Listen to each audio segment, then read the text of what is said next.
فإن الله قد حرم على النار من قال لا إله إلا الله يبتغي بذلك وجه الله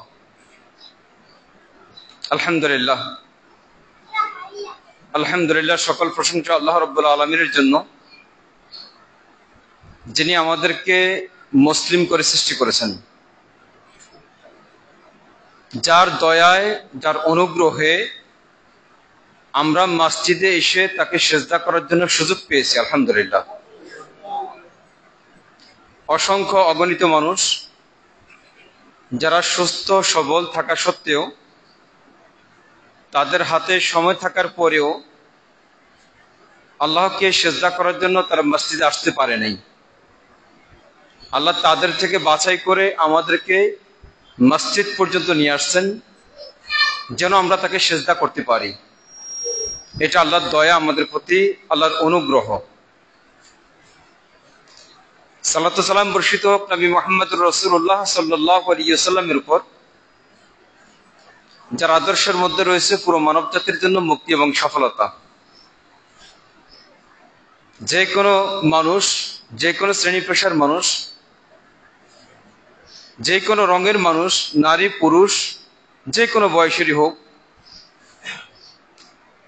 রাসূল করিম সাল্লাল্লাহু আলাইহি ওয়াসাল্লামের সুন্নাতের অনুসরণ যদি করে, তাহলে সেই ব্যক্তি দুনিয়ার জীবনে সফলতা পেয়ে যাবে, অনন্তকাল আখিরাতের জীবনে চিরস্থায়ীভাবে সে জান্নাতের অধিবাসী হয়ে যাবে।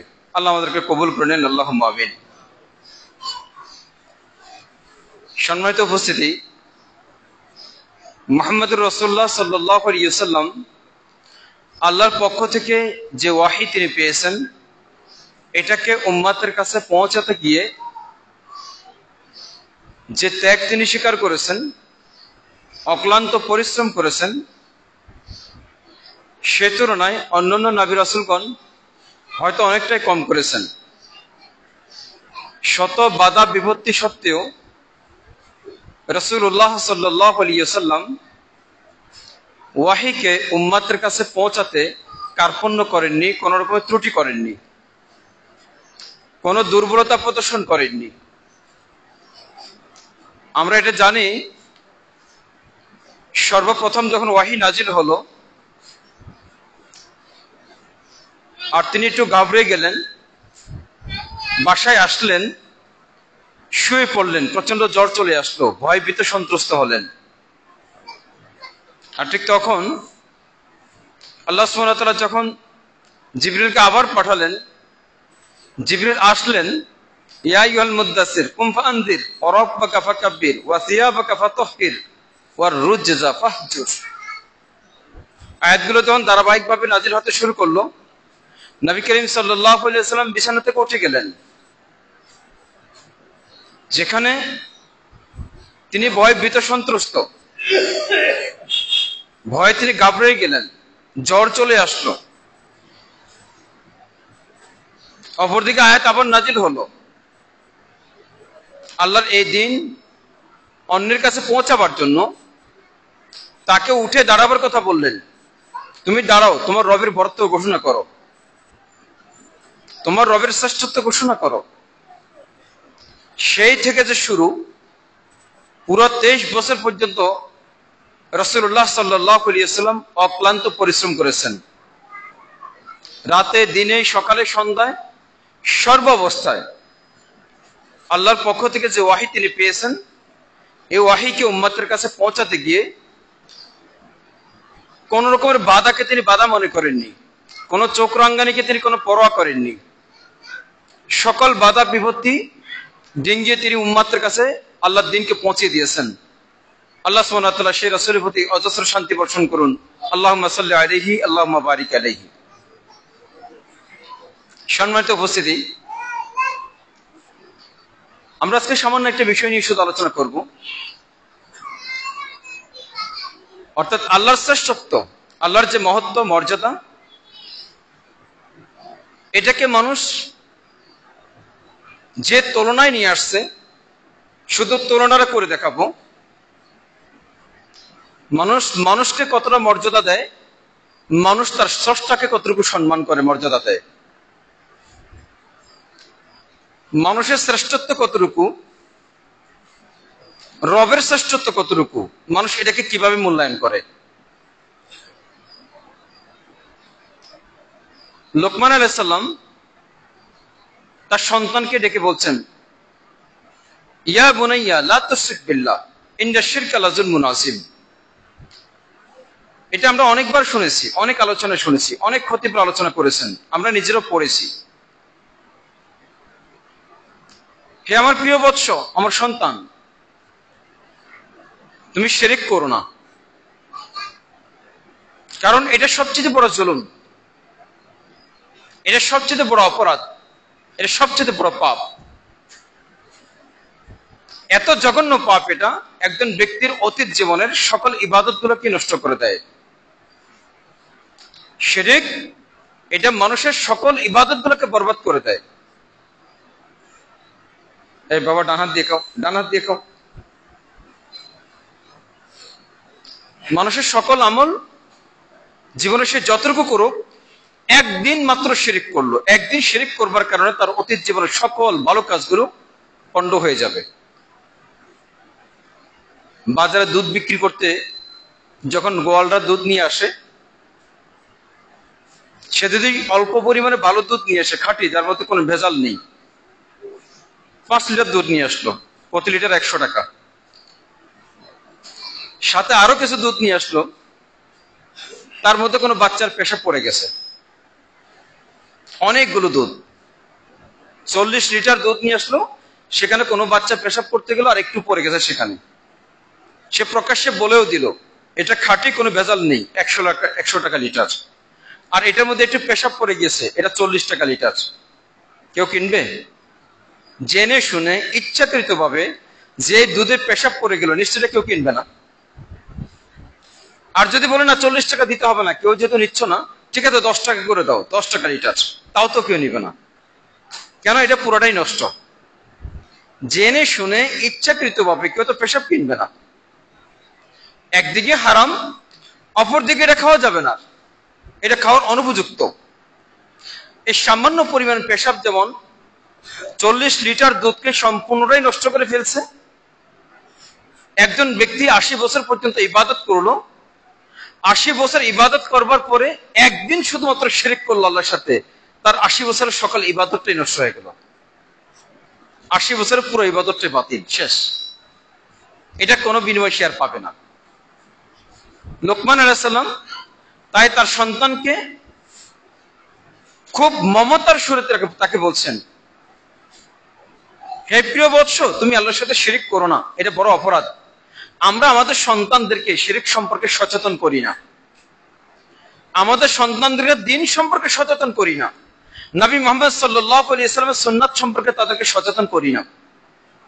যে যেভাবে পড়ছি সেভাবে সন্তানকে শিখাচ্ছি, শিক্ষিত হিসেবে গড়ে তুলতেছি।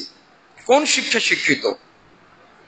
আজকে যদি আমরা দুনিয়ার দিক থেকে দেখি, দুনিয়ার দৃষ্টিকোণ থেকে দেখি, বাংলাদেশের মধ্যে সবচেয়ে বড় বড় জ্ঞানী হিসেবে বলা হয় ঢাকা বিশ্ববিদ্যালয় কিংবা এই জাতীয় শিক্ষা প্রতিষ্ঠানগুলো থেকে যারা সনদ নিয়ে বের হয়ে আসছে, তারা হলো সবচেয়ে বড় জ্ঞানী, তারা সবচেয়ে বড় বিচক্ষণ, তারাই রাষ্ট্র চালাবার মতো যোগ্যতা রাখে।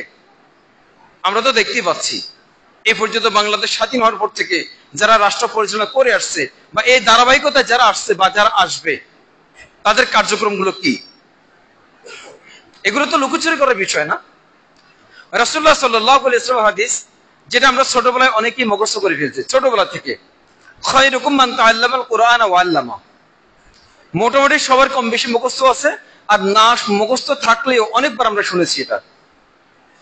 তোমাদের মধ্যে ওই ব্যক্তি সর্বোত্তম যে কোরআন পড়ে এবং পড়ায়, যে কোরআন শিখে এবং শিখায়, এরা সর্বোত্তম ব্যক্তি। কোরআন যে শিখে এবং সে শিখায়, এলো সর্বোত্তম ব্যক্তি। এবার চিন্তা করে দেখুন, রাসূলুল্লাহ সাল্লাল্লাহু আলাইহি ওয়াসাল্লাম যাকে সর্বোত্তম ব্যক্তি বলেছেন, নিশ্চয়ই এই ব্যক্তি অবশ্যই সর্বোত্তম ব্যক্তি। আমাদের কাছে না হতে পারে, কিন্তু আল্লাহর কাছে সে শ্রেষ্ঠ ব্যক্তি। যিনি তাকে বদলা দিবেন, আমার আপনার যিনি মালিক রব, তার কাছে এই ব্যক্তি শ্রেষ্ঠ যে কোরআন পড়ে এবং পড়ায়। কোনো ইঞ্জিনিয়ারের ব্যাপারে কিন্তু বলা হয়নি, কোনো ইঞ্জিনিয়ারের ব্যাপারে কথা বলা হয়নি, কোনো ডাক্তারের ব্যাপারে বলা হয়নি, কোনো পাইলটের ব্যাপারে বলা হয়নি। যে পাইলট বিমান চালাবে এবং বিমান চালানোর প্রশিক্ষণ দিবে সর্বোত্তম, রাসূল কথা বলেননি।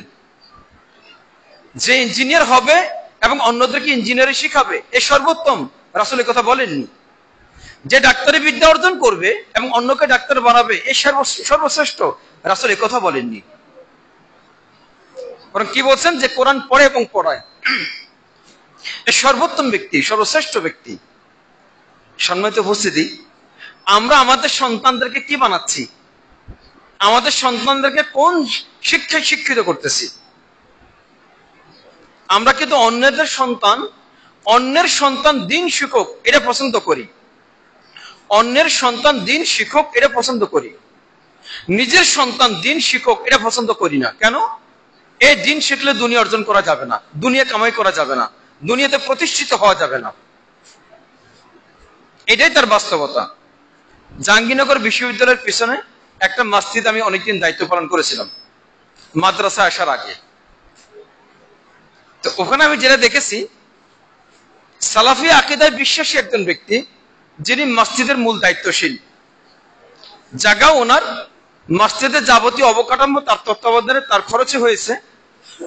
উনি ওখানে একজন হাফেজ রাখলেন, 10 জন এতিম সন্তানকে রাখলেন, এদেরকে পড়াশোনা করাবেন, হাফেজ বানাবেন। সেই 10 জন সন্তানের যাবতীয় খরচ খরচা দিয়ে তিনি বহন করছেন। যে হাফেজ রাখলেন তাকেও তিনি মাসিক বেতন দিয়ে দিচ্ছেন। বাচ্চাদের আসা যাওয়া, কাপড় চোপড়, যাবতীয় খেলাধুলার সামগ্রী সব তিনি একাই বহন করতেছেন। আমি তো খুব খুশি তখন, আরে খুব ভালো মানুষ। 10 জন বাচ্চাকে পড়াশোনা করাবার জন্য যাবতীয় খরচ একাই বহন করতেছেন। কোরআনের প্রতি কত মোহব্বত, কত ভালোবাসা। আমি যেন একটু খবর নিতে চেষ্টা করলাম, আসলে ওনার সন্তানরা কি করেন। আমি তো প্রথম গিয়েছি তখন, তো এটা পরে একটু খবর নিতে গিয়ে দেখি উনি ওনার সন্তানদেরকে উত্তরাতে যেটা আছে স্কলারশিপ সেখানে ভর্তি করিয়েছেন, ওখানে পড়াচ্ছেন। ওনার ছেলে মেয়েদেরকে ওখানে পড়াচ্ছেন, মেয়েরা সব বেপরদায়, ওনার স্ত্রীও বেপরদা। উনি কিন্তু হাফেজ বানাবার জন্য যাবতীয় খরচ একাই বহন করে নিচ্ছেন। সত্যি উনি কি কোরআনকে ভালোবাসেন, কোরআনকে মহব্বত করেন? আমরা সাধারণত যেটা করি, আমাদের কাছে যদি 2টা জিনিস থাকে, এই 2টা জিনিসের কোনো একটা কাউকে দিতে হবে। আমরা ভালোটা কার জন্য রাখবো? ভালোটা নিজের জন্য, নিজের সন্তানের জন্য। একটু দুর্বল যেটা সেটা অন্যকে দিব। তার মানে দুর্বলটা আমি অতটা পছন্দ করি না, ভালোটা আমি পছন্দ করি বলে সেটা আমার জন্য কিংবা আমার সন্তানের জন্য রাখলাম। তাহলে যেই ব্যক্তি কোরআন শিখাচ্ছে, হাফেজ বানাচ্ছে নিজের তত্ত্বাবধানে, সে যখন তার সন্তানকে দিন শেখানোর জন্য এখানে দিবে না, তাহলে কি বুঝতে হবে? এই সত্যি দিনকে ভালোবাসে। যদি সত্যি দিনকে ভালোবাসতো তার সন্তানকে সে আগে দিত, এখানে না হোক অন্য জায়গায় দিত যেখানে দিন শিখবে। যখন সে এখানে দিচ্ছে না এবং মেয়েরা সবাই, তার মেয়েরা, তার পরিবার সবাই বেপরদায় চলছে, তাতে বুঝতে তার অসুবিধা নেই, কোথাও বুঝতে আর অসুবিধা নেই এখানে, যে আসলে সত্যিকার দিনকে ভালোবাসে না, বরং মানুষকে দেখানো তার জন্য, এটা তার এই কর্মটা মানুষকে দেখানোর জন্য। আল্লাহর সন্তুষ্টি অর্জন করা নয়, বরং মানুষের সন্তুষ্টি অর্জন করার জন্য এটা করা। কেন হচ্ছে এটা? দিন শেখেনি তাই। এ যদি প্রকৃত দিনকে মূল্যায়ন করত, প্রকৃত দিনকে ভালোবাসতো, তাহলে আমার সন্তানের জন্য বা তার সন্তানের জন্য সে আগেই এগুলাকে পছন্দ করত। কেন? নবী সাল্লাল্লাহু আলাইহি ওয়াসাল্লাম হাদিস, চূড়ান্ত সত্য এটা, যে কোরআন শিখে এবং শেখায় এই সর্বোত্তম ব্যক্তি। আর সর্বোত্তম ব্যক্তি বানানোর জন্য আমি আমার সন্তানকে বেছে নিয়েছি। আমি আমার সন্তানকে দিন শেখাবো, হাফেজ বানাবো, আলেম বানাবো, তাকে একজন দায়ী বানাবো, তাকে দায়ী আল্লাহ বানাবো। কিন্তু না, আমরা সেই পথের প্রতীক না, বরং আমরা চিন্তা করি সন্তানকে আমরা দুনিয়া শেখাবো, দুনিয়াতে প্রতিষ্ঠিত হবে, দুনিয়াতে প্রতিষ্ঠিত হবে। সে কারণে সত্যিকার দিনটাকে মানুষ মূল্যায়ন করে না। আর যখন মূল্যায়ন করে না, তখন দিনে প্রকৃত স্বাদ সে অনুভব করে না। দিনে যখন স্বাদ পাচ্ছে না, তখন সে তার সন্তানকে কি করে দিন শেখাবে? সম্মানিত উপস্থিতি, এটা বলার উদ্দেশ্য হলো আমরা যেন দিনটাকে মূল্যায়ন করি, আমরা যেন দিনটাকে মূল্যায়ন করি, প্রকৃত দিনটাকে যেন ভালোবেসে আমরা নিজেরাও যেন এই শিক্ষায় শিক্ষিত হই, এই শিক্ষায় শিক্ষিত হই, এবং আমাদের সন্তানদেরকেও যেন এই শিক্ষায় শিক্ষিত করি। তাই লোকমান আলাইহিস সালাম তার সন্তানকে শিরক থেকে বাঁচার জন্য বলছেন, তুমি শিরক করো না, কারণ এটা সবচেয়ে বড় অপরাধ। দেখুন, আমরা আমাদেরটা দেখি। আমাদের সমাজে এখন যে সমস্ত বাজারে যে সমস্ত বইগুলো পাওয়া যায়, তার মধ্যে একটা বইয়ের নাম বলছি, মুর্শিদে আমিন। বইয়ের নাম মুর্শিদে আমিন। বইটা এখনো বাজারে গেলে আপনারা দেখতে পাবেন। পৃষ্ঠা নাম্বারটা ঠিক আমার মনে নেই, 350 পৃষ্ঠা পরে হবে। ওখানে একটা ঘটনা লেখা আছে। একজন ব্যক্তি তার একজন সঙ্গীকে বলতেছে, তুমি যদি বাইজিদকে দেখতে। বাইজিদ বোস্তামি নাম শুনেছি নিশ্চয়ই, বাইজিদ বোস্তামির নাম শুনছি আমরা। তার কবর বাংলাদেশেও আছে। আসলে তিনি বাংলাদেশে আসছেন কিনা, তার কবরে ব্যক্তিকে এখানে দাফন করা হয়েছে কিনা আল্লাহ ভালো জানেন। আর ইন্ডিয়াতে তো আছেই। তো বাইজিদ বোস্তামি বলছে, তুমি যদি বাইজিদকে দেখতে। তো যাকে দেখার জন্য আহ্বান করলো, তার ভাবটা এমন, আরে আমি তাকে কি দেখবো, আমি তো তাকেই দেখি, আমি তো তাকেই দেখি। তাকে দেখি একথা বলার অর্থ সেটা যেটা সে বুঝিয়েছে, এটা হলো আমি তো আল্লাহকেই দেখি। এই শব্দটা কিন্তু ওখানে লেখা নাই, এতটুকু লেখা আছে, আরে আমি তাকে কি দেখবো, আমি তো তাকেই দেখি। তারপরে বলছে, না তুমি যদি দেখতে। বারবার পিড়াপিড়ি করবার কারণে তখন বলছে, ঠিক আছে আমি তাকে দেখবো। তখন বাইজিদ পাহাড়ের উপর দিয়ে পালকের পোশাক পরে হেঁটে হেঁটে আসতেছে। তখন বলছে, এই দেখো দেখো বাইজিদ আসতেছে, দেখো। অমনি তাকালো বাইজিদের দিকে। তাকানো মাত্রই বেহুশ হয়ে পড়ে গেল, সাথে সাথে মারাও গেল। তখন সে আফসোস করতেছে, আফসোস তোমাকে আমি আগেই বলছিলাম, তুমি তার যে আজমত, তার যে মর্যাদা, এটা তুমি ধারণ করতে পারোনি, এটাকে তুমি হজম করতে পারোনি। অর্থাৎ এখানে এই যে লাইট, এটা যদি 1000 পাওয়ারের হতো, রাতের অন্ধকারে হঠাৎ করে যদি জ্বালানো হয়, আমাদের চোখ অটোমেটিক বন্ধ হয়ে যাবে। অধিক আলোর কারণে, অধিক আলোর কারণে চোখটা এমনিতে বন্ধ হয়ে যাবে। কিন্তু এটা যদি জ্বালানো হয়, বন্ধ হচ্ছে না কেন? এটার সাথে আমরা অভ্যস্ত হয়ে গেছি, এটার আলো আমাদের সাথে সয়ে গেছে। সে কারণে আমরা এরা জ্বালানোর সাথে সাথে আমাদের চোখ আর বন্ধ হচ্ছে না। কিন্তু লাইটের আলো বেশি হওয়ার কারণে বন্ধ হয়ে যাবে। বলছে বাইজিদের যে একটা আজমত, তার যে একটা কুওয়াত, শক্তি, তার যে একটা মর্যাদা, এটা তুমি হজম করতে পারো নাই। হজম করতে পারোনি বলে তোমার আজকে এই দশা। তখন সেখানে বলছে, বাইজিদকে একবার দেখা আল্লাহকে 70 বার দেখা থেকেও বেশি উপকার হবে। এটা আমার বানানো কথা না, আমি যেহেতু বইয়ের নাম বলছি, আপনারা দেখতে চাইলে সেই বইটা সংগ্রহ করে দেখে নিতে পারেন। মুর্শিদে আমিন বইয়ের নাম। এটার লেখক কারা, কারা এগুলো সমাজে প্রচলন করেছে, এগুলো কারা বিশ্বাস করে?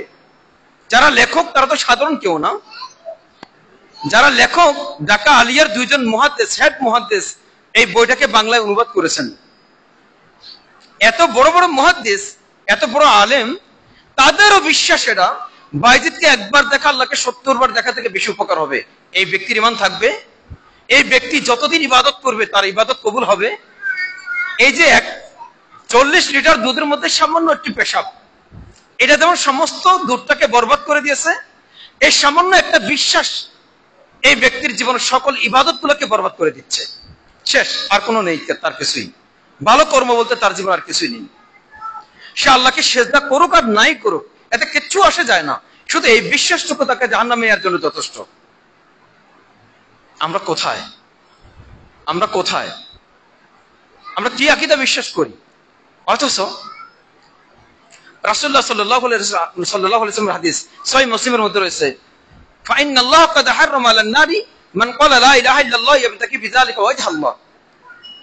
অবশ্যই আল্লাহ ওই ব্যক্তির জন্য জাহান্নামকে হারাম করে দিয়েছেন যেই ব্যক্তি আল্লাহকে সন্তুষ্ট করার জন্য বলবে লা ইলাহা ইল্লাল্লাহ। যেই ব্যক্তি আল্লাহকে সন্তুষ্ট করার জন্য বলবে লা ইলাহা ইল্লাল্লাহ, আল্লাহ তার জন্য জাহান্নামের আগুনকে হারাম করে দিয়েছেন। এই ব্যক্তির জন্য জাহান্নামের আগুন হারাম, তার মানে কোথায় যাবে? যার জন্য জাহান্নামের আগুন হারাম, নিশ্চিত এই ব্যক্তি জান্নাতে যাবে। নবী সাল্লাল্লাহু আলাইহি ওয়াসাল্লামের হাদিস অবশ্যই সত্য, আমরা একে বিশ্বাস করি, এই ব্যক্তি জান্নাতে যাবে। লা ইলাহা ইল্লাল্লাহ বলা ব্যক্তি যদি এই জাতীয় বিশ্বাস করে, আবার লা ইলাহা ইল্লাল্লাহ তো বললই, আবার এই কথা বললো বাইজিদকে একবার দেখা আল্লাহকে 70 বার দেখা থেকে বেশি উপকার হবে, তার মানে এই ব্যক্তি বাইজিদকে আল্লাহ থেকে কত গুণ বেশি মর্যাদা সম্পন্ন মনে করতেছে? 70 গুণ বেশি। আল্লাহ থেকে শ্রেষ্ঠত্বে 70 গুণ বেশি দেওয়া হয়েছে বাইজিদকে। বাইজিদ একজন মানুষ, সে আল্লাহর দাস, সে আল্লাহর গোলাম। আল্লাহ তাকে তার কর্মের জন্য পাকড়াও করবেন, আল্লাহ তাকে তার কর্মের উপরে সন্তুষ্ট হয়ে অথবা জান্নাত দিয়ে দিবেন, এটা আল্লাহ দিবেন। সে তার জীবনে কি করেছে সেই সম্পর্কে আল্লাহ যখন তাকে প্রশ্ন করবেন, তার প্রশ্নে আল্লাহ সন্তুষ্ট হলে তাকে মাফ করে জান্নাত দিবেন, তার প্রশ্নে আল্লাহ সন্তুষ্ট না হলে তাকে জাহান্নাম দিবেন। এটা আল্লাহর ইচ্ছা। আমরা কেন তাকে নিয়ে বাড়াবাড়ি করতেছি? আমরা কেন তাকে বাইজিদকে আল্লাহর উপরে 70 গুণ বেশি শ্রেষ্ঠত্ব দিচ্ছি? তাহলে আমাদের আকীদা কি? আমাদের বিশ্বাস কি? আমাদের সন্তানরাই তো এগুলোকে বিশ্বাস করবে। তাদেরকে প্রকৃত দিন যদি না শেখাই, তাদেরকে সঠিক দিন যদি না শেখাই, আমাদের সন্তানরা এগুলো বিশ্বাস করবে। আমি যখন প্রথম এই কথা শুনেছি, আমি এটাকে বিশ্বাস করি নাই। কারণ আমি তো হানাফি মাদ্রাসায় পড়াশোনা করেছি, শুরু এবং শেষ হানাফি মাদ্রাসায় আমার। সে কারণে আমি এটা কখনো বিশ্বাস করিনি। আমি সাথে সাথে এই বইটাকে সংগ্রহ করতে অনেক চেষ্টা করেছি। সংগ্রহ করে পড়ে যখন দেখলাম সত্যি আছে এটা, তো সাথে সাথে এই বইটাকে ছিঁড়ে ফেলে দিয়ে আমি এখনো পড়িয়ে ফেলছি, শেষ। কারণ আমি জানি আমার পরবর্তীতে আমার কোনো সন্তান এটাকে পড়ে, হয়তো সে এটাকে এই মতের অনুসারী হয়ে যাবে। সম্মানিত উপস্থিতি, এগুলো তো সাধারণ কোনো বিষয় না, ছোটখাটো কোনো বিষয় না। এটা সমাজের রন্ধ্রে রন্ধ্রে শিরক প্রবেশ করে আছে। সমাজের মানুষের রক্তের সাথে শিরক মিশে গিয়েছে। এ কারণে সমাজের মানুষ বিশ্বাস করতে পারতেছে না সে যেটা করতেছে এটা শিরক, সে যেটা করতেছে এটা বিদআত, এটা সে মনে করতে পারতেছে না। বরং তার বিশ্বাস এটা, সে যেটা করতেছে এটা তাওহীদ, সে যেটা করতেছে এটাই সুন্নাত। আমাদের সমাজে বহুল প্রচলিত মৃত ব্যক্তির জন্য কোরআন খতম করা হয় না? মৃত ব্যক্তির জন্য কোরআন খতম করা হচ্ছে না? এটাকে সওয়াবের কাজ মনে করে না মানুষ? কোরআন খতম করা অবশ্যই সওয়াবের কাজ। কোরআন খতম করাটা সওয়াবের কাজ। প্রতিটা অক্ষরে 10টা করে নেকি পাওয়া যাবে। কিন্তু পদ্ধতি যদি ভুল হয়, রাসূলের ইত্তেবা যদি না হয়, এই কোরআন খতম মৃত ব্যক্তির জন্য করা হচ্ছে, এটা দেখতে হবে একটা সুন্নাত কিনা। যদি সুন্নাত হয় তাহলে আমারটা ঠিক আছে, যদি সুন্নাত না হয়, কোরআন তেলাওয়াত করেও তো গুনাহের কাজ হচ্ছে, কোরআন তেলাওয়াত করেও তো সে গুনাহ কামাই করতেছে। মৃত ব্যক্তির জন্য কোরআন খতম করা যদি সওয়াবের কাজ হতো, রাসূলুল্লাহ সাল্লাল্লাহু আলাইহি ওয়াসাল্লামের জন্য সাহাবীরা সবার আগে করতেন, রাসূলের জন্য সাহাবীরা সবার আগে করতেন। কই, রাসূলের জন্য তো একবারও কেউ করেনি। তাহলে কোরআন তেলাওয়াত করলেই শুধু সওয়াব হবে না, ইবাদত করলেই শুধু সেটা ইবাদত হবে না। আমরা তো ইবাদত করতেছি, ইবাদত করলেই শুধু সেটা ইবাদত হবে না, যতক্ষণ পর্যন্ত সেটা শিরক মুক্ত না হবে। শিরক মুক্ত না হলে ইবাদত করেও জীবনটা বৃথা, কোনো লাভ হবে না। আল্লাহ তাকে তার কোনো বিনিময় দিবেন না। এই ব্যক্তি আল্লাহ সুবহানাহু ওয়া তাআলার কাছে কোনো বদলাই পাবে না। তাহলে কেন আমরা এটা করছি? আমরা কেন করছি? আমাদের সন্তানদেরকে দিন না শেখানোর কারণে দেখুন ধারাবাহিকভাবে সূরা লোকমানের এই আয়াতগুলোতে পরস্পর যে আয়াতগুলো চলে আসছে, ওয়াসাইনাল ইনসানা বিওয়ালিদাইহি হামালাতহু উম্মুহু ওয়াহনান আলা ওয়াহনিন ওয়া ফিসালুহু ফি আমাইনি আনিশকুর লি ওয়া লিওয়ালিদাইক ইলাইয়াল মাসির। আল্লাহ বলতেছেন, মানুষকে আদেশ করলেন, আমি মানুষকে এই আদেশ করেছি যেন মানুষ তার পিতামাতার সাথে উত্তম ব্যবহার করে, যেন মানুষ তার পিতামাতার সাথে উত্তম ব্যবহার করে। অতঃপর আনিশকুরলি ওয়া লিওয়ালিদাইক, আমার শুকরিয়া আদায় করার পরে পিতামাতার প্রতি কৃতজ্ঞ হও। আমার শুকরিয়া আদায় করার পরে পিতামাতার প্রতি কৃতজ্ঞ হও। আমাদের সমাজের সব মানুষ, ছোট বড় সব মানুষ, মা বাবার সাথে তারা কি আচরণ করে আমরা জানি না? সন্তান মা বাবার সাথে কি আচরণ করতেছে আমরা কি দেখতে পাচ্ছি না? আপনারা যারা বয়োবৃদ্ধ হয়ে গেছেন, বয়সের এক প্রান্তে চলে আসছেন, আপনাদের সাথে আপনাদের সন্তানরা কি আচরণ করতেছে দেখতে পাচ্ছেন নিশ্চয়ই। এখন হয়তো ভালো আচরণ করতেছে, এখনো সন্তান বিয়ে করেনি, যখন বিয়ে করে ফেলতেছে তখন তার আচরণ ভিন্ন হয়ে যাচ্ছে। যখন বিয়ে করতেছে তখন সে তার সংসার নিয়ে ব্যস্ত, যখন সন্তানাদি হচ্ছে তখন সে তার মা বাবাকে আলাদা করে দিচ্ছে। সন্তান সম্পদের মালিকানায় যতই হোক, মা বাবাকে তখন আর বরদাস্ত করে না। মা বাপ যদি বিছানায় পেশাব পায়খানা করে তখন তাকে আর কাছে টেনে নেয় না, তখন তাকে কাছে টেনে নিচ্ছে না। কেন টেনে নিচ্ছে না? ও আসলে দিন শিখিনি, তাই ওর মা এবং বাবার মর্যাদা কি এটা সে জানে না, মা এবং বাবার গুরুত্ব কি এটা সে জানে না। ইন্না লিল্লাহি ওয়া ইন্না ইলাইহি রাজিউন। উপস্থিতি,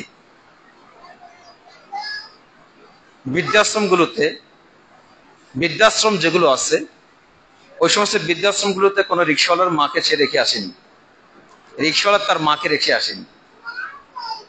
আবার আলেমদেরকেও দেখবেন, তারাও কিন্তু তাদের মাকে রেখে আসেনি। ব্যতিক্রম খুব কম, মা বাবার সেবা যত্ন করে না এমন খুব কম।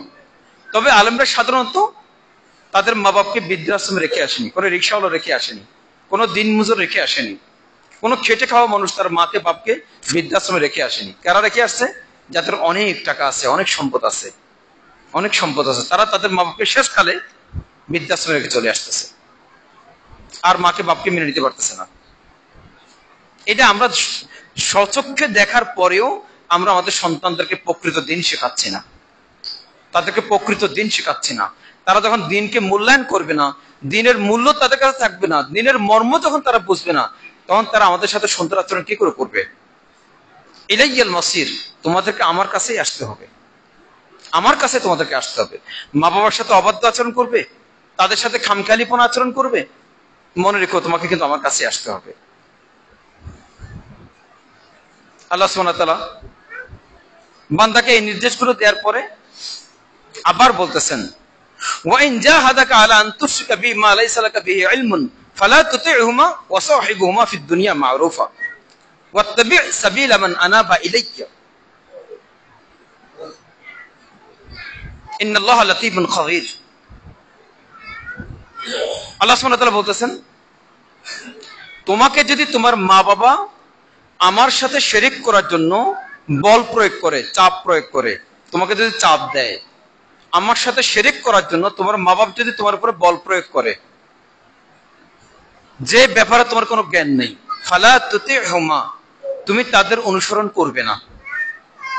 মা বাপ যদি সন্তানকে শিরক করবার জন্য বলে, তাহলে সন্তান যেন মা বাবার আনুগত্য না করে। এই বক্তব্য কার? এ কথা কার? আল্লাহ সুবহানাহু ওয়া তাআলার।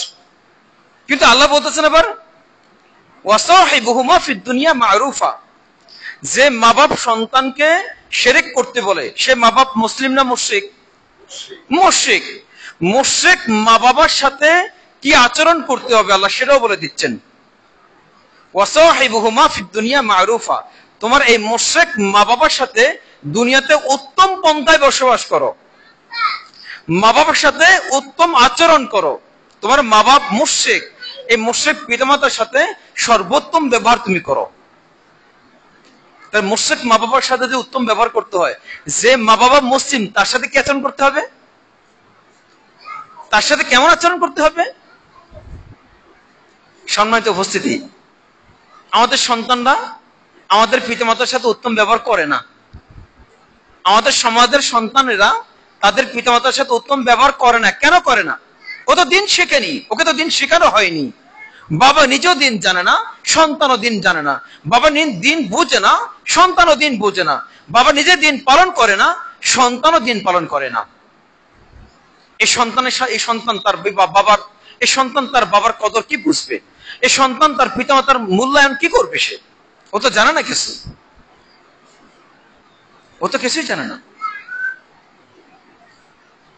ওয়াত্তাবি' সাবিলা মান আনাবা ইলাইয়া, মা বাপকে অনুসরণ করতে নিষেধ করে বলছেন তাদের সাথে উত্তম আচরণ করো, আর তুমি ওই ব্যক্তির অনুসরণ করো যে আমার অনুসরণ করে, যে আমার ইত্তেবা করে, যে আমার পথের অনুসরণ করে, তুমি তার অনুসরণ করো। ইন্নাল্লাহা লাতীফুন খাবীর, নিশ্চয় আল্লাহ সূক্ষ্মদর্শী, তিনি সব বিষয়ে খবর রাখেন। উপস্থিতি, তারপরে যে আয়াতটা আছে একটু খেয়াল করে দেখুন। আল্লাহ সুবহানাহু ওয়া তাআলা বান্দার কোন কর্মকে খেলায় খেলায় ফেলে দিবেন না। বান্দার কর্ম যত ছোট হোক, বান্দা যত ছোট থেকে ছোট কর্ম করুক আর যত বড়ই করে থাকুক, তার আমলনামা থেকে সেটা বাদ যাবে না। ইয়া বুনাইয়া ইন্নাহা ইন তাকু মিসকালা হাববাতিন মিন খারদাল ফাতাকুন ফি সাখরা আও ফিস সামাওয়াতি আও ফিল আরদ ইয়াতি বিহা আল্লাহ ইন্নাল্লাহা লাতীফুন খাবীর।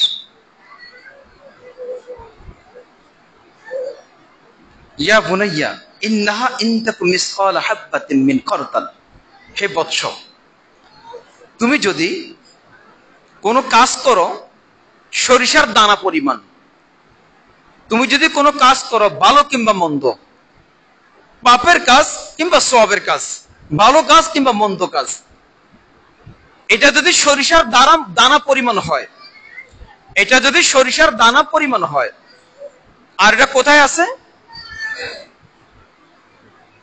ছিদ্রবিহীন কোন পাথরের ভিতরে, যে পাথরের কোনো দরজা জানালা নাই, যে পাথরের কোনো ছিদ্র নেই, এমন একটা পাথরের ভিতরে তোমার এই ভালো কাজটা আছে, তোমার এই মন্দ কাজটা আছে। আর এই পাথর কোথায়?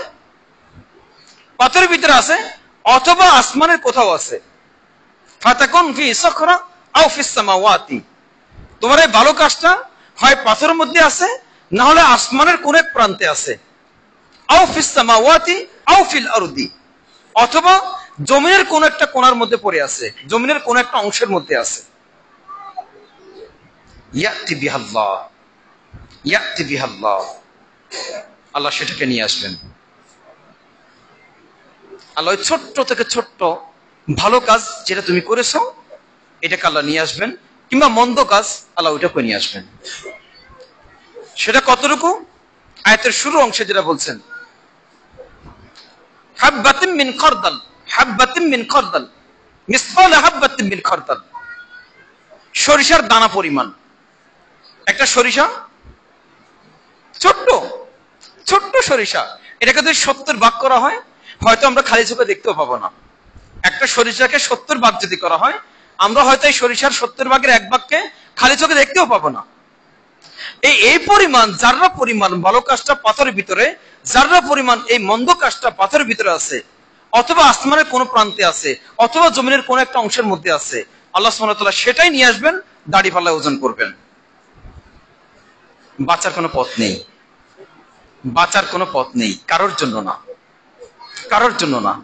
লোকমান ইসলাম তাই তার সন্তানকে বলছেন, ইয়া বুনাইয়া, ইয়া বুনাইয়া, ইন্নাহা ইন তাকু মিসকালা হাববাতিন মিন খারদাল, হে বৎস, তুমি যদি এমন কোন কর্ম করো যা পাথরের ভিতরে আছে, যেটা সরিষার দানা পরিমাণ, যেটা জাররা পরিমাণ, জাররা পরিমাণ, সে ভালো কাজটা পাথরের ভিতরে, আসমানের কোন প্রান্তে, জমিনের কোন অংশে, আল্লাহ এটাকে এনে তোমার আমলনামায় দিয়ে ওজন করবেন। হয় সেটা ভালো কাজ তোমার নেকির পাল্লাকে ভারী করবে, অথবা সেটা মন্দ কাজ তোমার পাপের পাল্লাকে ভারী করবে। আল্লাহ সেটাকে নিয়ে আসবেন। আমাদের সন্তান কত পাপের সাথে জড়িত, আমাদের সন্তানরা কত পাপের সাথে জড়িত। বিশেষ করে এখন পাপ হাতের নাগালে, এখন পাপ এখন হাতের নাগালে, চাইলে মানুষ মোবাইলের মাধ্যমে অনর্গল পাপ করতে পারতেছে।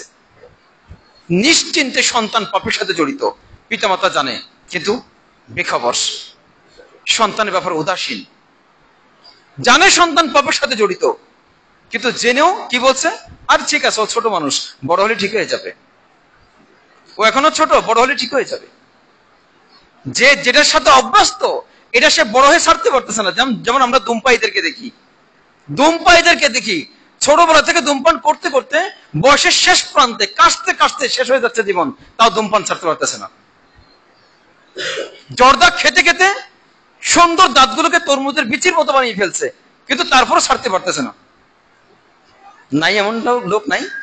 অসংখ্য আছে, ছাড়তে পারতেছে না। তো তাহলে কি করে বুঝবো আমরা সন্তান আজকে পাপ করতেছে আর বলছি এত ছোট মানুষ, বড় হলে ঠিক হয়ে যাবে? কিভাবে সম্ভব এটা? কিভাবে সম্ভব এটা? এটা এমন একটা নেশা, এটা এমন একটা নেশা যে একবার ঢুকে যাবে, সে এখান থেকে বের হওয়া তার জন্য খুব কঠিন। আমরা মাকড়সা জাল দেখেছি, মাকড়সা জাল। মাকড়সা তার জালটাকে বুনে তার গড়টাকে বানায়, গড়টাকে বানিয়ে একটা জায়গায় সে বসে থাকে, এক জায়গার মধ্যে বসে থাকে। যখনই কোনো একটা কীট পতঙ্গ তার গড়ের সাথে এসে লেগে যাচ্ছে, দ্রুত সে সেখানে যাচ্ছে, গিয়ে ওটাকে জাল দিয়ে পেঁচাচ্ছে। কি জানি আপনারা দেখছেন কিনা, আমি দেখেছি এটা। কোরআনে যখন আল্লাহ সুবহানাহু ওয়া তাআলা মাকড়সার গড়ের দৃষ্টান্ত দিয়েছেন, মাকড়সার নামে একটা সূরাই আছে আনকাবুত, আর তখন আমি, যেহেতু আল্লাহ এটাকে দৃষ্টান্ত হিসেবে নিয়ে আসছেন, তখন আমি সত্যি মাকড়সার গড়টাকে দেখবার জন্য অনেকক্ষণ দাঁড়িয়েছিলাম, এটা কি করে একটু দেখি। আমি এই গড়টাকে বানালো, তার মানে দেখতে কত সময় লেগেছে আমার, ততক্ষণ আমি দাঁড়িয়েছিলাম সেখানে তার কর্মকাণ্ডগুলোকে দেখবার জন্য। আপনারা চাইলে আপনারা দেখতে পারেন, হয়তো দেখেছেন অনেকেই। যখনই কোনো একটা কীট পতঙ্গ লেগে যাচ্ছে তার ঘরের সাথে, দ্রুত সে মাঝখান থেকে ওখানে যাচ্ছে, গিয়ে ওটাকে আগে সুই ঢুকিয়ে দিচ্ছে, হয়তো অবশ করে নিচ্ছে বা কিছু একটা, সেটা তাদের মতো করে। এরপর এটাকে জাল দিয়ে পেঁচাচ্ছে বারবার আটকানোর জন্য, এরপরে জুসগুলো খেয়ে ছেড়ে দিচ্ছে, শেষ। এই নেটের জগৎটা হলো জালের মতো। মাছ ধরার জাল যখন পুকুরে ফেলা হচ্ছে, যে মাছগুলো ঢুকতেছে ভিতরে বাস আটকা পড়ে যাচ্ছে, এটা আর বেরোতে পারতেছে না। মাকড়সার জালের সাথে যেটাই লেগে যাচ্ছে, দুর্বল যেটাই লেগে যাচ্ছে, ওটাই সেখানে আটকা পড়ে যাচ্ছে, আর বেরোতে পারতেছে না। মাকড়সা পুরো জুস খেয়ে, তার ভিতরে সব রসগুলো খেয়ে তাকে খালি ঠোসা করে ফেলে দিচ্ছে, শেষ। এই নেটের জগতের সাথে যারাই জড়িত হচ্ছে, যারাই আসতেছে, এরা এই জালের সাথে এমন আষ্টে ফিষ্টে জড়িয়ে যাচ্ছে, এখান থেকে সহজে সে আর বেরোতে পারতেছে না। এটা শয়তানের জাল, এটা শয়তানের চক্রান্ত। শয়তানের এই চক্রান্তের ফাঁদে যারা পড়তেছে, তারা সেখান থেকে সহজে বের হয়ে আসবে। কি করে ভাবলেন? কি করে ভাবছেন আপনার সন্তান বড় হলে ঠিক হয়ে যাবে? কি করে ভাবছি আমরা নিজেরা যারা জড়িত এটার সাথে, তারা আমরা এটা থেকে বের হয়ে আসতে পারবো? আপনি নিজেকে পরীক্ষা করে দেখুন, আপনি বেরোতে পারতেছেন কিনা। তাহলে আপনার সন্তান কি করে বেরোবে? আপনি নিজেই যখন এটা থেকে বাঁচতে পারতেছেন না, পাপের সাথে জড়িয়ে যাচ্ছেন, আপনার সন্তান কি করে এখান থেকে বের হয়ে আসবে? সন্তানকে কি শিখাচ্ছি আমরা? কোন পথের প্রতীক বানাচ্ছি? উপস্থিতি, একটু বোধোদয় হওয়া দরকার আমাদের, একটু উপলব্ধি বোধের দরকার আমাদের, একটু সচেতন হওয়া দরকার আমাদের। একটু সচেতনতাই হয়তো আমাদের জীবনকে সুন্দর করবে, আমাদের ভবিষ্যৎ প্রজন্মকে সুন্দর করে দেবেন আল্লাহ। সত্যিকার দিন শেখাতে হবে, প্রকৃত দিন শেখাতে হবে। না হলে আমরা যেভাবে চলছি, এভাবে যদি চলতে থাকি, তাহলে এটা নিশ্চিত সত্য কথা, এই পাপ অথবা এই পুণ্য, ক্ষুদ্র থেকে ক্ষুদ্র, যত ক্ষুদ্রই হোক, আল্লাহ সেটাকে নিয়ে এসে দাঁড়িপাল্লা ওজন করবেন। আর এই সন্তানকে যখন আল্লাহ জাহান্নাম দিবেন, তখন সন্তান নিজে বলবে, আমি আমার মা বাবার ঘাড়ে পা দিয়ে তারপরে জাহান্নামে যাব। কেন? তারাই তো আমাকে পথের প্রতীক বানিয়েছে, তারাই তো আমাকে পথের প্রতীক বানিয়েছে। তাহতা আকদামিনা, তাহতা আকদামিনা, আমরা তাদেরকে আমাদের পায়ের নিচে রাখবো। মা এবং বাবাকে পায়ের নিচে রাখবে সন্তান, দিন না শেখানোর কারণে। হ্যাঁ, কোন সন্তানকে কেউ যদি, কোন বাবা মা যদি আপ্রাণ চেষ্টা করে দিন শেখাবার জন্য, আপ্রাণ চেষ্টা করার পরেও যদি সে ব্যর্থ হয়, এখানে তারা কোনো হাত নেই আসে। আল্লাহ বাবাকে তার উত্তম বদলা দিয়ে দিবেন, সে পেয়ে যাবে সেটা। সন্তান ক্ষতিগ্রস্ত হবে তখন, সন্তান নিজে তখন ক্ষতিগ্রস্ত হবে, সে তার জীবনটাকে বরবাদ করে দিবে। সম্মানিত উপস্থিতি, সেজন্য বলছি, শিরক যে সবচেয়ে বড় অপরাধ, ভয়ঙ্কর এক পাপ, এক ভয়ঙ্কর পাপ। এটা যেই করুক আর যেভাবে করুক, তার অতীতের সকল ইবাদত গুলোকে বরবাদ করে দিবে। সমাজের রন্ধ্রে রন্ধ্রে যে শিরক গুলো ঢুকে আছে, আমরা যদি সচেতনতার সাথে এই শিরক গুলো থেকে বাঁচবার চেষ্টা না করি, তাহলে সেগুলো আমাদেরকে গ্রাস করবে। সমাজের রক্তের সাথে মিশে আছে, মানুষের রক্তের সাথে মিশে গিয়েছে বিদাত গুলো, যে কারণে বেদাতটাকে আর বিদাত মনে না করে সুন্নাত মনে করতেছে। রক্তের সাথে যখন কোনো কিছু মিশে যাচ্ছে, ইনজেকশন দেয় না মানুষের শরীরে, রগের মধ্যে ইনজেকশন দেওয়ার অর্থ হলো এটা রক্তের মধ্যে মিশে যাচ্ছে, কারণ ওই ইনজেকশনটা কিন্তু রক্তেই পরিণত হয়ে যাচ্ছে। আমরা সেটাকে আর আলাদা কোনো ওষুধ মনে করতেছি না, ধরে নিচ্ছি এটা একটা ওষুধ, মানে এটা রক্ত হয়ে গিয়েছে, এখন রক্তের সাথে যেহেতু মিশে গিয়েছে, এটাও একটা সময় রক্তে পরিণত হচ্ছে। আর যেগুলো আমার শরীর থেকে বের হয়ে যাওয়ার, সেগুলো বের হয়ে যাবে, বাদ বাকি শরীরের মধ্যে থেকে যাবে, রক্তের সাথে মিশে গেছে এটা। তখন আমরা বলি না রক্তের মধ্যে এই অংশটুকু ইনজেকশন আর এই অংশটুকু রক্ত, তার ইনজেকশনটুকু আলাদা করে দিই, রক্তগুলো আলাদা রাখি, আমরা কিন্তু সেটা বলি না। ঠিক ওইরকম সমাজের বেদাত আর শিরিক গুলো যখন আমাদের সমাজের মানুষের রক্তে রক্তে মিশে গিয়েছে, রগে রগে ঢুকে গিয়েছে, ঢুকে যাবার কারণে, রক্তের সাথে মিশে যাবার কারণে আমরা এগুলোকে আর আলাদা কিছু মনে করি না, মনে করি হ্যাঁ এগুলোই সুন্নাত, এগুলোই তাওহীদ। ওই ওষুধের মতো রক্তের সাথে মিশে গিয়েছে, সেজন্য এটা ঔষধ, সেজন্য এটা রক্ত, এটাকে যেমন রক্ত মনে করি, ওরকম বেদাতটাকেও সুন্নাত মনে করতেছি। এই জন্য ওই শিরক গুলোকে আমরা তাওহীদ মনে করতেছি। অতএব সাবধান, আমাদের জীবনকে সুন্দর করার দায়িত্ব আমাদের। আল্লাহ নিজ হাতে ধরে আমাদেরকে বলবেন না তুমি এটা মেনে চলো, এটা করছো না কেন, এটা করো, বরং আমারটা আমাকে করতে হবে। খাবার খাওয়ার সময় যেমন আমরা খাই, নিজের প্রয়োজনে, নিজের হাতে কষ্ট হলো খাবার খেয়ে নি, নিজের শারীরিক সুস্থতার জন্য আমাকে খাবার খেতে হয়, ওরকম আমার পরকালের জীবনটাকে সুন্দর করার জন্য অবশ্যই আমাকে বিদআত থেকে বাঁচতে হবে, শিরক থেকে বাঁচতে হবে। অন্যথায় জীবন বরবাদ, জীবন ধ্বংস হয়ে যাবে। আর এটা শিরক, এটা তাওহীদ। এটা কখন বুঝবো এটা সুন্নাত, এটা বিদআত? এটা কখন বুঝবো? যখন দ্বীনের জ্ঞান আমার মধ্যে থাকবে।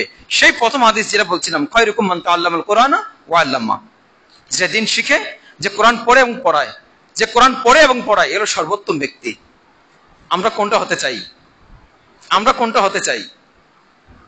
আমাদের কোনটা প্রয়োজন? আপনি একজন সম্মানিত বাবা হবেন হাসরের মাঠে, আপনি একজন সম্মানিত বাবা হবেন হাসরের মাঠে যদি আপনি নিজে কোরআন পড়েন, আপনার সন্তানকে কোরআন পড়ান। আপনি যদি কোরআন পড়েন এবং আপনার সন্তানকে কোরআন পড়ান, তাহলে আপনি একজন সম্মানিত পিতা হবেন হাসরের মাঠে। সমস্ত মানুষগুলো দেখবে আপনার সম্মান, আপনার মর্যাদা অন্য সবার থেকে আলাদা। না হলে আমরা ক্ষতিগ্রস্ত, না হলে আমরা ব্যর্থ। কোনটা চাই আমরা? আমাদের কোনটা প্রয়োজন? উপস্থিতি, হাসরের মাঠে যখন ডান হাতে আমলনামা দিবে, যাকে ডান হাতে আমলনামা দিবে, فأما من أوتي كتابه بيمينه فيقول هاؤم اقرءوا كتابيه, যার ডান হাতে আমলনামা দেয়া হবে, সে তখন এটা পড়বে। সে তখন খুশিতে অন্যদেরকে বলবে, দেখো দেখো আমার আমলনামা, দেখো দেখো আমার আমলনামা দেখো, খুশিতে বলবে। কোন ছাত্র যদি পরীক্ষায় পাশ করে বের হয়, পরীক্ষা ভালো নাম্বার করলো, ভালো নাম্বার করবার কারণে সে খুব খুশি। খুশিতে সে কতজনকে জানাচ্ছে, কত জায়গায় সে বলছে, মা বাপকে জানাচ্ছে, মা বাবা খুশিতে মিষ্টি নিয়ে আসলো, মা বাবা খুশিতে কতজনকে মেসেজ দিয়ে জানাচ্ছে। খুশির কোনো শেষ নেই, খুশির যেন বন্যা বয়ে যাচ্ছে এখানে। ঠিক তার বিপরীতটা চিন্তা করুন তো। খুব ভালো ছাত্র ছিল কিন্তু পরীক্ষা ফেল করে ফেললো, এই লজ্জায় কাউকে বলতে পারতেছে না, ঘর থেকে বের হচ্ছে না, তার মা বাবা কাউকে মুখ দেখাতে পারতেছে না। বন্ধুদের মধ্যে কেউ যখন তার কাছে আসছে, তাকে বলছে, বাহ তুমি তো চমৎকার নাম্বার পেয়েছো। এটা কি তিরস্কার না? এটা কি তিরস্কার না? যে ফেল করলো, যে ভালো নাম্বার করেনি, তাকে তার বন্ধু এসে বলছে, বাহ তুমি চমৎকার নাম্বার পেয়েছো। এটা কি তিরস্কার না? এটা ভৎসনা, এটা তিরস্কার। তখন কেউ কেউ ইতিপূর্বে আমরা যেটা দেখছি আত্মহত্যা করে মরে গিয়েছে, আত্মহত্যা করে মরে গিয়েছে, লজ্জায় থাকতে না পেরে আত্মহত্যা করে মারা গিয়েছে। উপস্থিতি, হাসর মাঠে যখন আল্লাহ সুবহানাহু ওয়া তাআলা ডান হাতে আমলনামা যাকে দিবেন, এত খুশি, মহা খুশি। এটা এদিকে দৌড়াবে, ওদিকে দৌড়াবে, লোকজনকে বলবে, দেখো দেখো আমার আমলনামা পড়ে দেখো, আল্লাহ আমাকে ডান হাতে আমলনামা দিয়েছেন, পড়ে দেখো। কে পড়বে তখন কাটটা, কিন্তু সে তো খুশি। বিপরীত দিকে যাকে বাম হাতে আমলনামা দেওয়া হবে, সে তো সেখানে ফাঁসি দিলেও তার মৃত্যু হবে না। দুনিয়াতে পরীক্ষায় ফেল করার কারণে যখন লোকেরা তাকে নিন্দা করতে দিচ্ছে, তাকে তিরস্কার করতেছে, তখন সে বর্ষণের শিকার হয়ে ফাঁসি দিয়ে মরে যাচ্ছে, কিন্তু সেখানে তো সে ফাঁসি দিয়েও মরবে না। হাসর মাঠে যদি কেউ আত্মহত্যা করতে চেষ্টা করে, মরবে নাকি সেখানে কেউ আবার? লা ইয়ামুতু ফিহা ওয়ালা ইয়াহইয়া, লা ইয়ামুতু ফিহা ওয়ালা ইয়াহইয়া, সূরা আলার আয়াত। সেখানে কেউ মরবেও না, সেখানে কেউ বাঁচবেও না, জীবিত থাকবে না সেখানে কেউ। ধরে নিন হাসপাতালের বেডের মধ্যে একজন ব্যক্তি সর্বাঙ্গ পুরে ক্ষত বিক্ষত হয়ে গেল, শেষ, শরীরে পুরো জায়গা থেকে পুষ পড়তেছে, রক্ত পড়তেছে, মাংস খসে খসে পড়ে যাচ্ছে, কিন্তু তার জীবনটা বেঁচে আছে তখনো। এই জীবন থাকা থেকে না থাকাই তো আমরা মনে করি ভালো। ওই মুহূর্তে আমরা হয়তো তার শারীরিক সুস্থতা চাই, না হলে আল্লাহকে বলি, আল্লাহ তুমি তাকে নিয়ে যাও। অথবা ওই ব্যক্তি নিজেই দোয়া করে, আল্লাহ তুমি আমাকে নিয়ে যাও, আমার বেঁচে থাকার কোনো স্বাদ নেই আর। এই ব্যক্তি মারাও যাচ্ছে না, সুস্থ হচ্ছে না। কি এক জীবন, কি এক বিভৎস জীবন তার, কি এক ভয়ঙ্কর জীবন। হাসর মাঠে সেটাই হবে, হাসর মাঠে এটাই হবে। লা ইয়ামুতু ফিহা ওয়ালা ইয়াহইয়া, এ মরবেও না, এ বাঁচবেও না। আমরা সেই জীবন চাই না, আমরা সেই জীবন চাই না। আল্লাহ আমাদেরকে সেই জীবন থেকে হেফাজত করুন। আল্লাহ আমাদেরকে সর্বোত্তম জীবন দিন। আল্লাহ আমাদেরকে ডান হাতে আমলনামা দিন। উপস্থিতি, আমরা কোনটা চাই বলুন? সর্বোত্তম পিতা যদি হতে চাই, আমরা যদি সর্বোত্তম পিতা হতে চাই, আমরা যদি সম্মানিত পিতা হতে চাই, হাসর মাঠে সমস্ত মানুষ আমার আমলনামা পড়বে, না পড়লেও আমি দৌড়ে দৌড়ে সবাইকে বলবে, দেখো আমারটা পড়ে দেখো, দেখো আমারটা পড়ে দেখো। আমরা যদি এটা হওয়ার আশা করি, অবশ্যই আমাদেরকে এক পরিশুদ্ধ জীবনে আসতে হবে, আমাদেরকে এক পরিশুদ্ধ জীবনে আসতে হবে। শিরক এবং বিদআত থেকে অবশ্যই বাঁচতে হবে। যে ব্যক্তিকে বাম হাতে আমলনামা দেওয়া হবে, ওয়াম্মা মান উতিয়া কিতাবাহু বিশিমালিহি ফায়াকুলু ইয়া লাইতানি লাম উতা কিতাবিয়া, সে তখন আফসোস করে বলবে, ইয়া লাইতানি, হায় আফসোস আমার, লাম উতা কিতাবিয়া, যদি আমাকে আমার আমলনামা দেয়া না হতো, আমার আমলনামা যদি আমাকে দেয়া না হতো, ওয়ালাম আদরি মা হিসাবিয়া, আমি যদি আমার হিসাব না জানতাম। সে বারবার এই কথাগুলো বলতে থাকবে, আক্ষেপ করবে, আক্ষেপ করতে থাকবে সেখানে। কিন্তু কে তার দিকে ফিরে তাকাবে? কে তার বিপদের মুহূর্তে তার পাশে এসে দাঁড়াবে? না সন্তান আসবে, না পিতা আসবে, না মা আসবে, না কেউ তাকে এসে সাহায্য করবে, না বন্ধুদের কেউ একজন আসবে, কেউ তার কাছে আসবে না। ওয়ালাম আদরি মা হিসাবিয়া ইয়া লাইতাহা ইয়া লাইতাহা ইন্নাহা কাদিয়া, আমার যদি এটা শেষ হয়ে যেত, আমার মৃত্যুরে যদি শেষ হয়ে যেত, চূড়ান্ত শেষ হয়ে যেত, আফসোস করবে সেখানে। সেখানে সে আফসোস কে শুনবে? তার এই কাকুতি মিনতি কে শুনবে? তার এই হাজারি কে শুনবে? সেখানে কেউ তো শুনবার নাই, কেউ তো সেখানে আসবে না, কেউ পাশে এসে দাঁড়াবে না। ওয়ালা ইয়াসআলু হামিমুন হামিমা, কোন বন্ধু সেদিন তার বন্ধুর খোঁজ নিবে না। দুনিয়াতে একজন বন্ধু, কত অন্তরঙ্গতা, কত ভালোবাসা, কিন্তু সেদিন কোন বন্ধু তার বন্ধুরও খোঁজ নিবে না। বন্ধু বিপদে পড়ে গেছে, একটু খবর নিয়ে আসি দেখি, না সেদিন আসবে না কেউ। অতএব উপস্থিতি, আমরা আমাদেরকে নিয়ে একটু ভাবি, আমরা যে কর্ম করতেছি, আমাদের এই কর্ম আল্লাহ কবুল করবেন কিনা। আমি যদি একাকি বসে বসে চিন্তা করি, আজকে সারাদিন যেগুলো করলাম, বা অতীত জীবনে আমি যা করে আসছি এই পর্যন্ত, আজকে দিন পর্যন্ত যা করেছি, আমার এই কর্মগুলো দিয়ে তো আল্লাহ সন্তুষ্ট হবেন আমার প্রতি। আমি নিজে নিজে একটু পরীক্ষা নিই। আমার ভালো মেধাবী ছাত্র যারা, তারা পরীক্ষা দিয়ে সম্পন্ন করার পরে নিজেই কিন্তু একটা হিসাব করে কত নাম্বার সে পাবে, কত নাম্বার পাবে। মেধাবী ছাত্র যারা, তাদের কথা বলছি, তারা হিসাব করে দেখে তারা আসলে এখানে কত নাম্বার পেতে পারে। আনুমানিক কাছাকাছি চলে যায়। যদি সে 90 হিসাব করে, দেখা যাবে হয়তো সে 91 পাবে, না হয় 89 পাবে, কাছাকাছি সে চলে যেতে পারতেছে। আমরা দেখি আমাদেরটা পরীক্ষা নিই তো, আমাদের কর্মের উপর আমরা একটা নাম্বার দিই তো, দেখি আমরা পাশ করতে পারবো কিনা। অবশ্যই আমরা আমাদের হিসাব জানি। আমরা আমাদের অতীত জীবনে ভালো যেটা করছি সেটাও জানি, আমরা আমাদের অতীত জীবনে মন্দ যেটা করছি সেটাও কিন্তু জানি, সবার জানা আছে। অতএব সাবধান, আমি যেন এখনই সচেতন হই, আমি যেন এখনই পরিশুদ্ধ হয়ে যাই। আল্লাহ তৌফিক দান করুন। আল্লাহ আপনি আমাদের জীবনকে সুন্দর করে দিন, আমাদের সকল ত্রুটি বিচ্ছুতিগুলো ক্ষমা করে দিন, যত রকম শিরক এবং বিদআত রয়েছে সেগুলো থেকে আমাদের সবাইকে ক্ষমা করে দিন। আল্লাহুম্মা আমিন। আল্লাহুম্মা সাল্লি ওয়া সাল্লিম আলা নাবিয়িনা মুহাম্মদ ওয়া আলা আলিহি ওয়া সাহবিহি আজমাইন।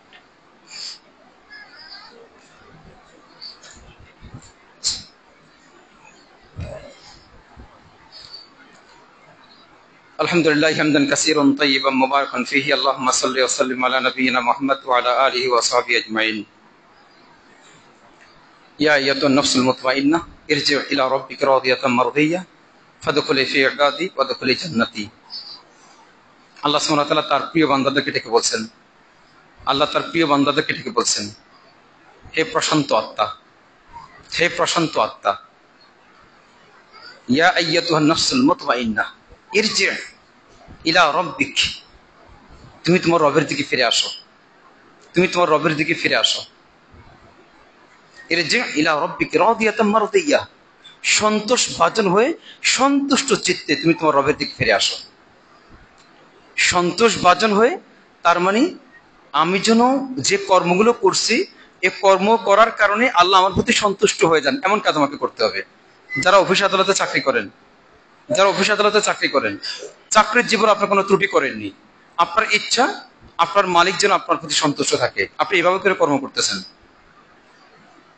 তাহলে তো আপনার জানাই আছে আপনি যে কাজগুলো করছেন আপনার মালিক আপনার প্রতি সন্তুষ্ট।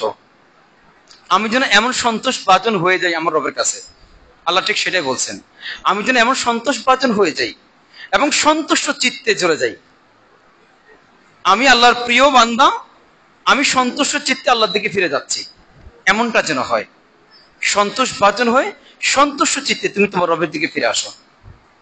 ইরজি' ইলা রাব্বিকা রাদিয়াতাম মারদিয়্যাহ ফাদখুলি ফি ইবাদি, অথবা তুমি আমার বান্দাদের মধ্যে শামিল হয়ে যাও, আমার বান্দাদের মধ্যে শামিল হয়ে যাও।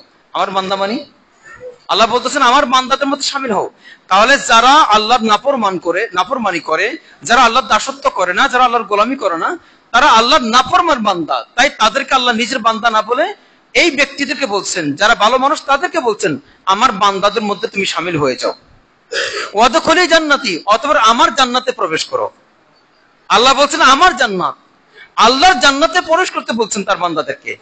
আল্লাহ জান্নাত তৈরি করছেন আমাদের জন্য, আল্লাহ জান্নাত বানিয়েছেন আমাদের জন্য, এটা অন্য কাউকে দেওয়ার জন্য না, তিনি আমাদেরকেই দিবেন, আমরা যদি আমাদের রবকে সন্তুষ্ট করে সেটা নিতে পারি। আল্লাহ আমাদেরকে তৌফিক দান করুন। উপস্থিতি এখানেই শেষ করে দিচ্ছি। অতএব আমরা আমাদেরকে নিয়ে যেন একটু ভাবি, একটু চিন্তা করি, এবং আমাদের পরবর্তী প্রজন্ম যারা আছে এদেরকে নিয়েও যেন একটু ভাবি। না হলে জীবন যেভাবে যাচ্ছে, যদি এভাবে যেতে থাকে তাহলে জীবনটা ভেস্তে যাবে, নষ্ট হয়ে যাবে, বেহুদা হয়ে যাবে। হ্যাঁ, এটা যদি কল্যাণের পথে এগোতে থাকে তাহলে তো অবশ্যই সেটা ভালো, অবশ্যই সেটা ভালো। আল্লাহ যেন আমাদেরকে ভালোটাই দেন, আল্লাহ যেন আমাদেরকে ভালোটাই দেন। আল্লাহ আপনি আমাদের দোয়াগুলো কবুল করে নেন। রব্বানা আতিনা ফিদ দুনিয়া হাসানা ওয়া ফিল আখিরাতি হাসানা ওয়া কিনা আযাবান নার। রব্বানা হাব লানা মিন আজওয়াজিনা ওয়া যুররিয়াতিনা কুররাতা আয়ুন ওয়াজআলনা লিল মুত্তাকিনা ইমামা। আল্লাহুম্মা ইন্না নাসআলুকাল হুদা ওয়াত তাকা ওয়াল আফাফা ওয়াল গিনা। আল্লাহুম্মা ইন্না নাসআলুকাল হুদা ওয়াত তাকা ওয়াল আফাফা ওয়াল গিনা। আল্লাহুম্মা ইন্না নাসআলুকাল হুদা ওয়াত তাকা ওয়াল আফাফা ওয়াল গিনা। ওয়া রাব্বিরহামহুমা কামা রাব্বায়ানি সগীরা। আল্লাহ আমাদের পিতামাতা যারা দুনিয়া থেকে চলে গেছেন তাদেরকে আপনি মাফ করে দিন। আল্লাহ আমাদের পিতামাতা যারা দুনিয়া থেকে চলে গেছেন তাদেরকে আপনি মাফ করে দিন, তাদের ত্রুটি বিচ্যুতি হলে ক্ষমা করে দেন। আল্লাহ যারা বেঁচে আছেন তাদেরকে প্রকৃত দ্বীনের অনুসরণ করার তৌফিক দান করুন। আল্লাহ যারা বেঁচে আছেন তাদেরকে পরিপূর্ণ দ্বীন মেনে চলার তৌফিক দান করুন। যারা অসুস্থ তাদেরকে সুস্থ করে দিন। আমাদের মধ্যে যারা অসুস্থ আল্লাহ আমাদেরকে সুস্থ করে দিন। আল্লাহ আমাদেরকে আপনার পরিপূর্ণ দ্বীনকে মেনে চলার তৌফিক দান করুন। আমাদের ত্রুটি বিচ্যুতি হলে ক্ষমা করে দিন। আমরা শিরক বিদআত যা করে ফেলছি আল্লাহ ক্ষমা করে দিন। আল্লাহ পৃথিবীর আনাচাকান আছে যে যেখানে মুসলিমরা অবস্থান করতেছে প্রত্যেক মুসলিমকে আপনি নিরাপদ রাখুন, সুস্থ রাখুন। আল্লাহ ফিলিস্তিন মুসলিমদেরকে নির্যাতন করে, নিপীড়িত করে, তাদেরকে ঘর বাড়ি শূন্য করে দিয়েছে। যে জালেমরা এই কাজটা করেছে আল্লাহ তাদেরকে আপনি নিশ্চিহ্ন করে দিন। আল্লাহ যে জালেমরা মুসলিমদেরকে নিশ্চিহ্ন করে দিচ্ছে আল্লাহ তাদেরকে নিশ্চিহ্ন করে দিন। আল্লাহ তাদের ঐক্যগুলোকে বিনষ্ট করে দিন। আল্লাহ তাদের ঐক্যগুলোকে ছিন্ন ভিন্ন করে দিন। আল্লাহ তাদের ঐক্যগুলোকে নিঃশেষ করে দিন। আল্লাহ তাদের প্রতি সেভাবে লানত করুন। আল্লাহ তাদের প্রতি সেভাবে আযাব বর্ষণ করুন যেভাবে তারা মুসলিমদের প্রতি শাস্তি এনে তাদের ঘরবাড়িগুলোকে নিঃশেষ করে দিয়েছে, ধুলায় মিশিয়ে দিয়েছে। আল্লাহ তাদের বাড়িঘরগুলোকে আপনি ধুলায় মিশিয়ে দিন। আল্লাহ আপনি আমাদের দোয়াগুলো কবুল মঞ্জুর করে নেন। আল্লাহুম্মা আমিন। ربنا آتنا في الدنيا حسنة وفي الآخرة حسنة وقنا عذاب النار وآخر دعوانا أن الحمد لله رب العالمين وصلى الله وسلم مبارك على نبينا محمد وعلى آله وأصحابه أجمعين.